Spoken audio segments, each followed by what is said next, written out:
we've already covered a lot, and we haven't even scratched the surface. So let's talk a little bit about infinite banking. We're here to talk about that. Let's talk about that. So we framed this conversation around a financial institution that everyone knows, uses probably on a daily basis, almost, certainly a weekly basis, right? And we framed this conversation around an institution that is not backed up in solvent money. They are they're exacerbating a problem by manufacturing money on ledgers legally. It's not illegal. They're doing it legally. It's just not it doesn't have high integrity is my point. And when you have your money in the bank, you are allowed to have it if it's available. So now let's talk about why on earth would you leverage an insurance contract of all things? That's insane. Who would leverage an insurance contract? That's ridiculous. Well, let's talk about it. Let's do it. We have it now. Let's say we have a banking policy. That's what I built. We have banking policy. And we talked about before how those are high cash value for the amount of premium that goes in. And we're building this pool of money, and it's going to stay there and basically live inside of this insurance contract, similar to a savings account. It's going to sit there in this contract. Okay. Now, most people would assume, well, hey, I have this effectively savings account, even though it's not. It kind of behaves like one in a sense. I'm going to go make a withdrawal. Well, I'm going to sit here and say that is not the best decision. Do not make a withdrawal. You're going to leave your money alone, and you're not going to touch it. That's my advice. My professional advice is don't touch it. Leave it. What you're going to do, what I would recommend you would do, is what I should say, is to take a loan from the insurance company and put a lien against your policy. Okay? And that does a couple of things. One, it gets your money safe in an insurance company, which is backed up dollar for dollar with real money. The cash value, because we're using a mutual insurance company that I mentioned before, the cash value will receive an annual dividend from the insurance company based on their profit margins. Now, you remember policy holders are part owners. So when the insurance company does well financially, part owners receive a piece of that dividend. That dividend is based on the amount of cash value you have in your policy. Those come around annually. So annually, you'll receive a dividend back from the insurance company, and we will take that dividend and we will roll it over into what's called a PUA, a paid up addition. And that's basically exactly like your insurance policy. It's just another sliver of it slapped onto the side. And when you do that, it's the same policy. It just grows a little bit. And the death benefit goes up. And the cash value inside of your policy goes up. That happens annually. Now let's go back to loans. Let's say, let's say you've been saving money in there for a while. You've capitalized your policy quite well. And let's say you have, in your cash value side, let's say you have $50,000. Okay. Well, now let's say you want to take a $30,000 loan. Again, I do not recommend you touch your money. You take a loan from the insurance company, you put a lien against your policy for $30,000. Okay. Now you have $30,000 of the insurance company's money to go purchase whatever you wish. My professional advice would be maybe go purchase something that appreciates instead of depreciates. I mean, you can buy a car or toys or whatever, but we have a lot of people right now that people often take policy loans for the things that they're the most passionate about and the things they understand. So a lot of times it's real estate, bare land, rental property. A lot of people are taking loans for crypto right now, whatever. Everyone takes a loan for their thing, right? It could be a variety of different things. You take a loan for that and then you go buy it. From the seller's point of view, you bought it with cash, so you own it. You own it outright. Then you have a lien to pay off with the insurance company. Liens with the insurance company are 100% this hurts people's heads, so just brace yourself. They're 100% unstructured. Unstructured loans. Unstructured loans. So let's talk about a structured loan. A structured loan is When you go to your bank and you get a car loan, you have a contract, and the contract says it's X amount of months for X amount of dollars. And if you don't make those payments, the bank gets grumpy. And if they get really, really grumpy, they're going to take the thing away. Right? Well, over here in insurance land, they are unstructured payments, which means you pay it back on your terms. You pay it back when you wish. You have full control, 100% control over the repayment process. You choose how you're going to repay it back. You choose your monthly payment. You choose your annual payment. You choose to not pay it back for a couple of years because you need the thing you just bought to start cash flowing. And once the thing you just bought starts cash flowing, then you use the cash flow to pay the loan back and you let it sit. You choose it, unstructured, your control. That's a big deal. A huge deal. Liquidity, use, and control. Meanwhile, don't forget, the dollar that you put into your insurance contract and your banking policy, the dollar that lives over there, is still sitting there. It is holding this whole structure down, and it's getting annual dividends, and it's earning, and the thing that you just bought, hopefully, will be earning you some kind of money through appreciation, or maybe you started a business and now it's going to start cash flowing. Whatever that looks like for you is private business. But now your dollar is doing more than one thing. That's the point. Your dollar is doing more than one thing at a time. It's getting dividends from the insurance company, and it's holding down a placeholder for a lien to go out and appreciate or cash flow or whatever you wish. Doing more than one thing at a time. Okay, now you're going to have this loan out. It's like I said, it's an unstructured loan, which means you pay it back on your terms. Your terms, your timeline, your whatever. And yes, you're going to charge yourself interest. If you're going to be the bank, you need to be an honest banker. Anything else, you're hurting 100%. yourself. You're hurting yourself. So you charge yourself some interest. Look at fair market value for the type of loan that you took out. Charge yourself that, or maybe even a little extra. Effectively, what you're going to do. Why wouldn't you charge yourself extra? Exactly. So what you're going to do is you're going to make these payments back to the insurance company. You're going to charge yourself some interest, and effectively, you're going to repay that loan that you structured under your terms. You're going to repay it a little early. Then you're going to take the leftover amount of money of payments that you would have made had you not paid it off early. You're going to take that amount of money and you're going to roll that over to PUAs again. So your insurance policy death benefit is going to go up, and the cash value in your policy is going to go up. Does that make sense? I'm with you 100%, dude. Every time you take a loan and pay it back, your policy grows. This is not a one-time thing. You use it like a bank for your whole life. Fuck, dude. How do we get started with this? Does this make any sense at all? I'm 100% invested in understanding. How do you start? Unfortunately, Nelson, the fellow who created this idea in the late 80s, passed away just as I was getting into this business. And so I never got a chance to shake his hand. May he rest in peace. However, I can't help but wonder, and if any infinite bankers ever listen to this, they'll probably chime in. But I can't help but wonder if this is why Nelson called it the infinite banking concept.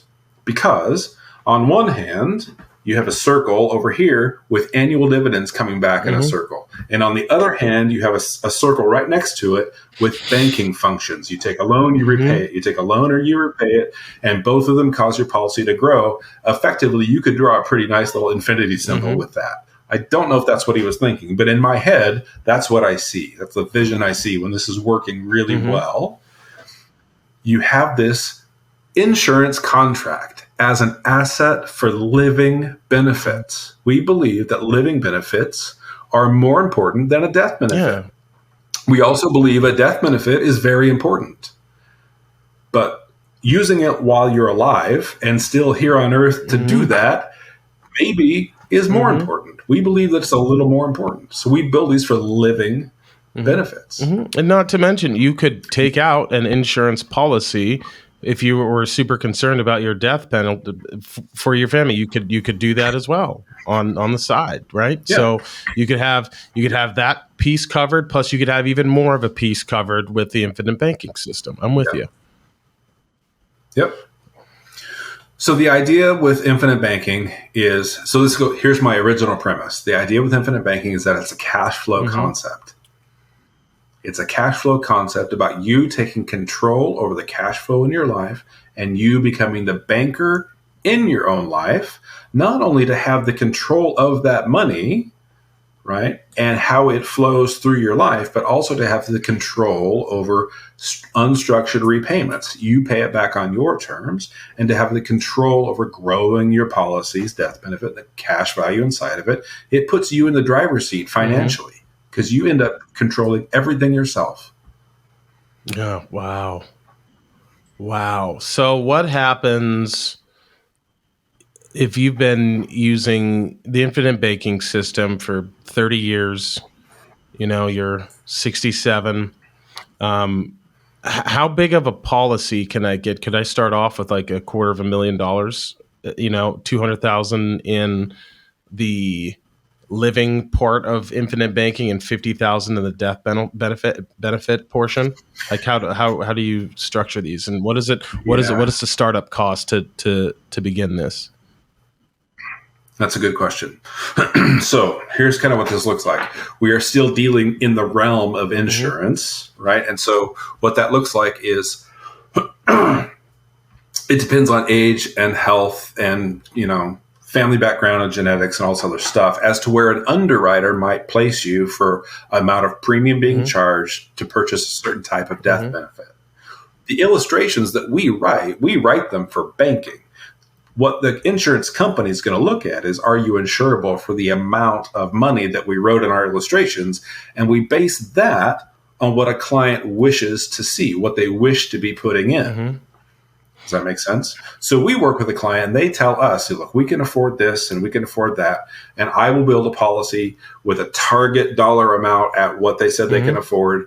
And then I will also build it so it could swing up a little bit. The policy could soak up a little more money than what they said they can afford should their financial situation improve over time. It could suck up a little more before we cross this thing called a MEC line.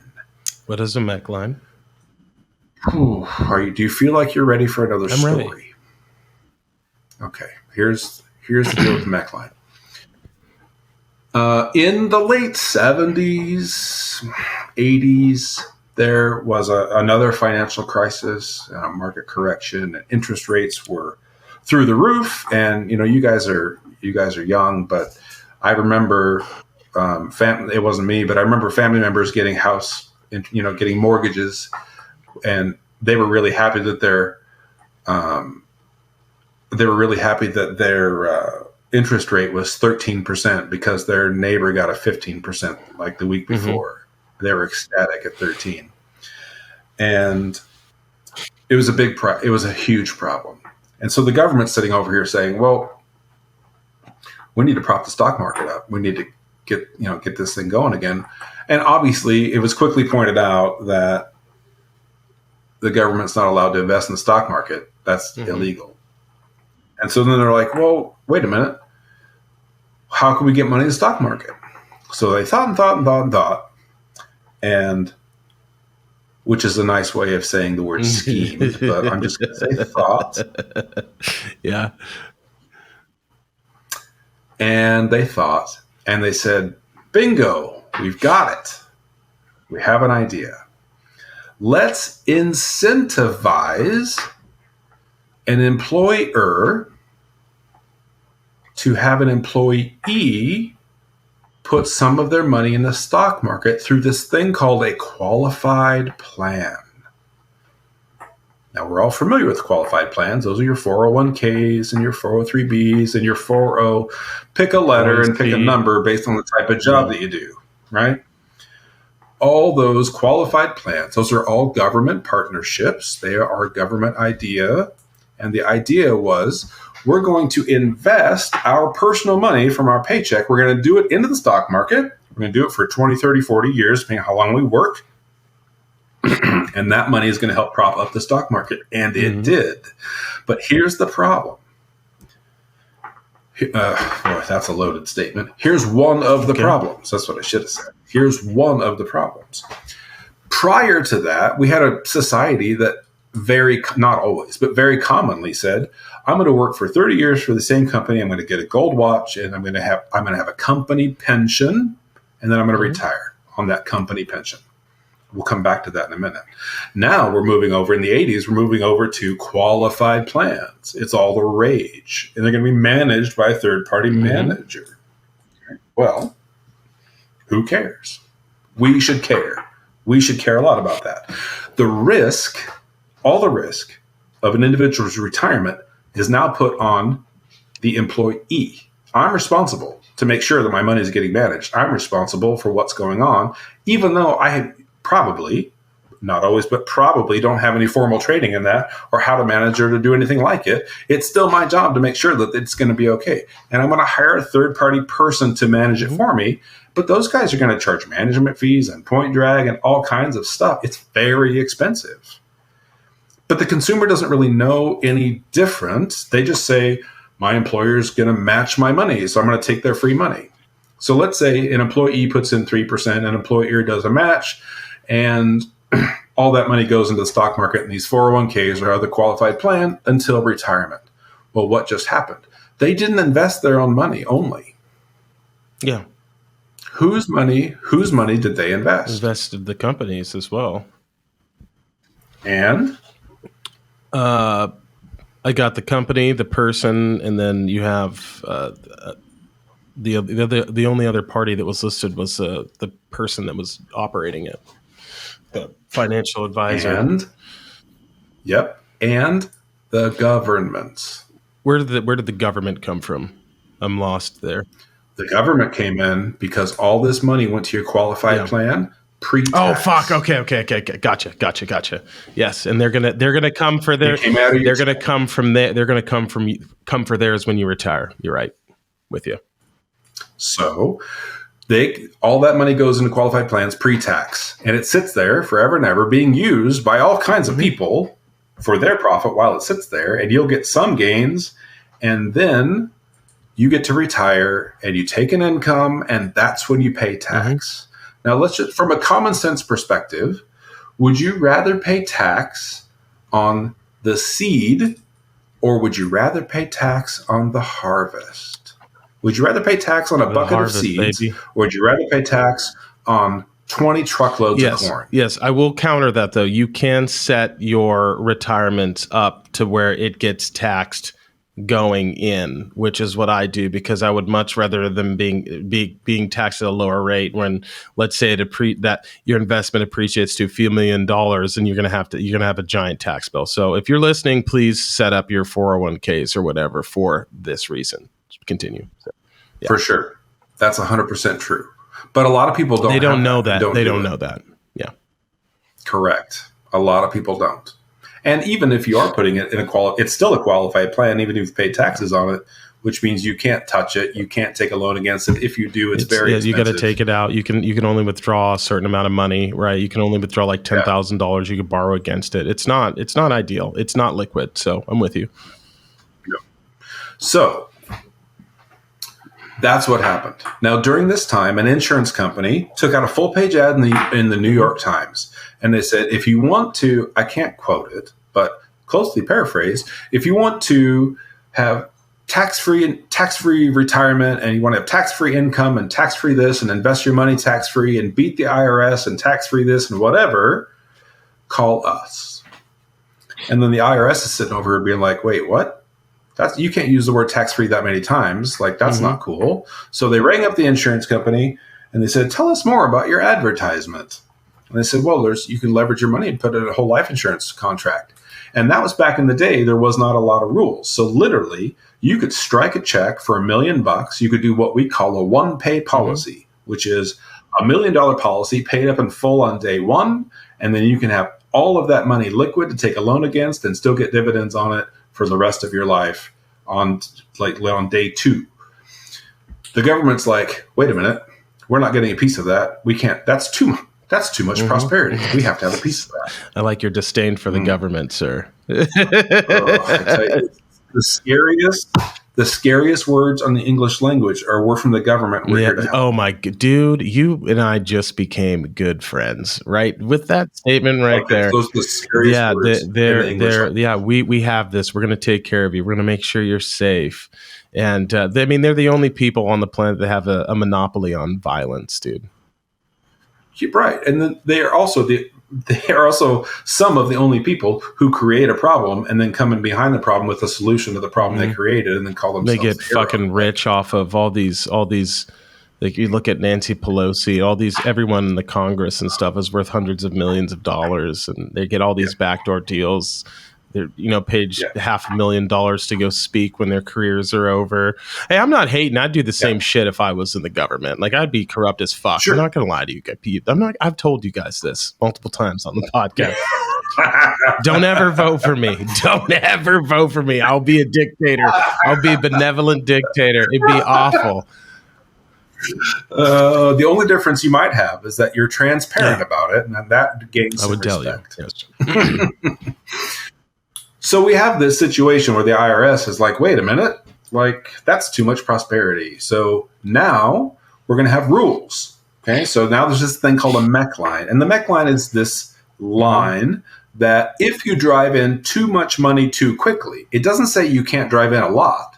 It just says if you drive it in too much too fast, it's going to cross this threshold called a MEC line. MEC stands for Modified Endowment Contract. Okay.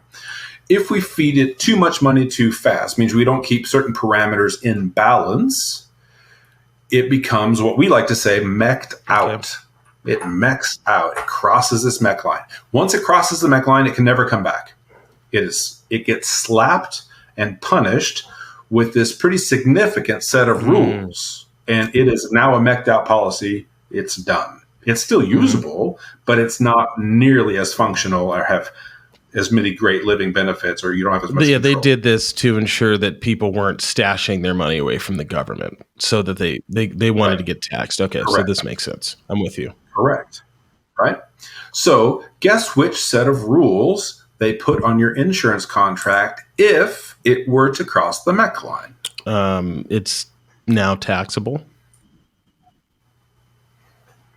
It's not 100% identical, but they nearly copy and paste all of the rules from the government qualified plans.